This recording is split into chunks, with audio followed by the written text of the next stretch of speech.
Inspetor, seja bem-vindo à FETransportes. Em primeiro lugar, eu quero agradecer a sua presença aqui e a colaboração da Polícia Rodoviária Federal em participar dessa campanha. Eu sei que vocês têm ações intensivas no dia a dia pela preservação na vida, no trânsito, nas rodovias, mas a gente queria abordar aqui um tema sensível. Um ano atípico como esse, cheio de feriados prolongados. Queria conhecer um pouco como é que a Polícia Rodoviária Federal está se organizando para atuar nas rodovias federais que cortam o Espírito Santo e um estado litorâneo, um estado com montanhas, em que a gente sabe que as pessoas vão se deslocar intensamente. Sim, bom dia. Agradeço a oportunidade em nome do nosso superintendente, o Emerson Pestana. E sim, a gente está planejando, estamos com um planejamento longo para esse ano, porque existem muitos feriados, né? Feriados longos ao longo desse ano de 2026. E como a Polícia Rodoviária Federal trabalha? Fora o feriado, nos dias normais, convencionais, nós fiscalizamos e trabalhamos com educação para o trânsito. Porque o departamento da Polícia Rodoviária Federal entende que não basta apenas fiscalizar, tem que conscientizar, porque para a produção de um trânsito seguro, há necessidade da colaboração do motorista. O motorista ele tem que entender que ele pode escolher uma conduta correta ou uma conduta insegura que pode colocar a sua vida em risco, da sua família e dos demais que utilizam a rodovia. Para esse ano, com esse monte de feriado, a Polícia Rodoviária Federal pretende intensificar as fiscalizações e as ações educativas, como por exemplo o próximo grande feriado que é o Carnaval, um feriado que envolve o consumo de álcool durante esses 4, 5 dias, né, aumenta significativamente esse consumo e a PRF já prevê um movimento também nas rodovias federais. E como vão atuar? Intensificando ali um pouco antes do Carnaval e intensificando principalmente no retorno, na terça-noite, na quarta, durante o dia. Por quê? Porque é histórico o retorno ser mais problemático do que a ida. Na ida as pessoas geralmente se planejam, há um planejamento prévio, seja do veículo, seja das pessoas, seja na questão de uma noite bem dormida no dia anterior da viagem, e essas coisas a gente acaba não observando no retorno. O retorno, a pessoa às vezes volta com alguns problemas que aconteceram nesse feriado. Problemas pessoais, diversos problemas. E também a vontade de chegar um pouco mais cedo em casa. Então isso atrapalha. As pessoas geralmente costumam voltar ou na terça-noite ou na quarta durante o dia. Só que elas não descansam na segunda. Elas vão aproveitando a folia ali desde a sexta até a segunda, terça, enfim, o máximo possível. E acabam voltando cansadas, às vezes ainda com álcool no organismo, que interfere. Às vezes a quantidade ingerida durante esses 3, 4 dias, há necessidade de um tempo maior de descanso, conforme o organismo de cada pessoa. E não há esse descanso, há simplesmente a vontade de voltar para casa e com esse cansaço, às vezes com concentração de álcool, o excesso de velocidade, a imprudência de um modo geral, essa questão da epidemia da distração que nós observamos agora com a questão do uso intensivo do celular ou dos demais aparelhos, acaba tirando a atenção. E tudo isso gera acidente, mortes, feridos e, de um modo geral, agressividade nas rodovias federais. Tá certo, então, o risco aumenta, né? Exatamente.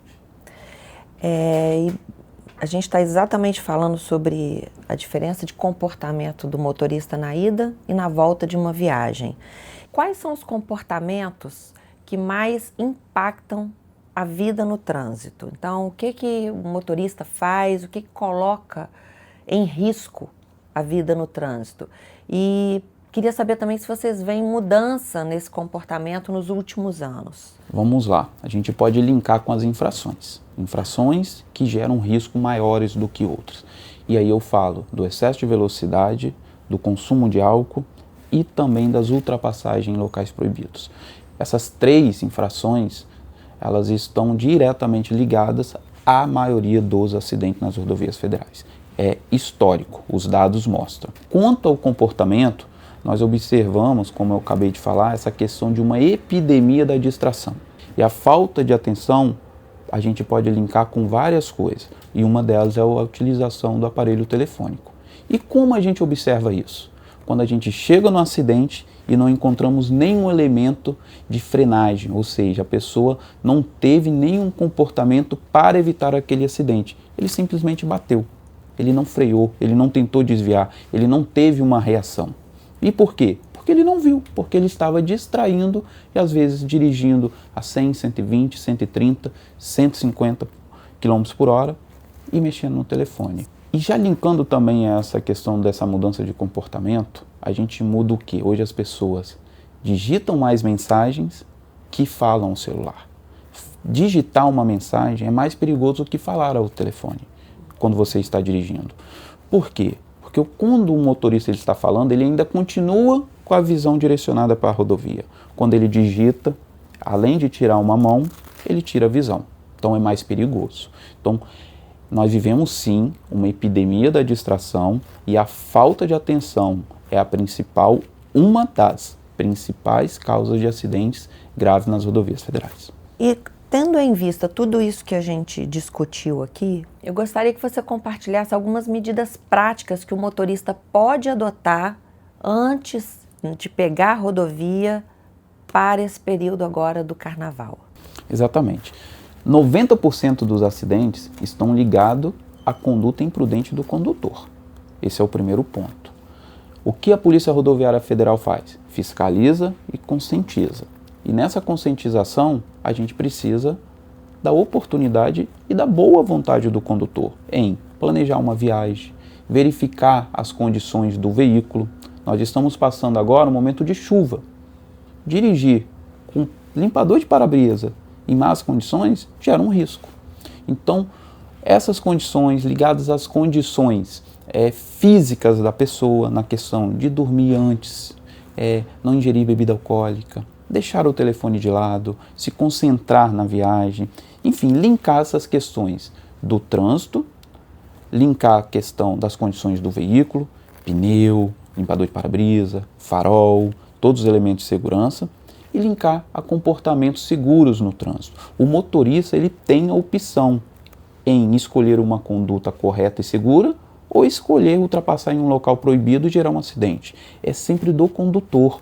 É o que nós marcamos e registramos na Polícia Rodoviária Federal. Se há um número elevado de infrações, é porque há um número elevado de condutores imprudentes. São coisas diretas. São coisas que linkam e mostram a imprudência no trânsito. Como eu falei, 90% das causas são causadas dos acidentes por imprudências dos condutores. Então nós precisamos desse planejamento, dessa conscientização de condutas seguras no trânsito para juntos com os condutores e com os demais órgãos de segurança produzir um trânsito seguro. Inspetor, muito obrigada pela presença, pelo bate-papo. Tudo que foi colocado aqui permite que o motorista se conscientize e que adote novas posturas, que é o mais importante. Então fica o convite para cada um fazer sua parte, né? Tomar atitudes mais responsáveis no trânsito. Muito obrigada pela participação.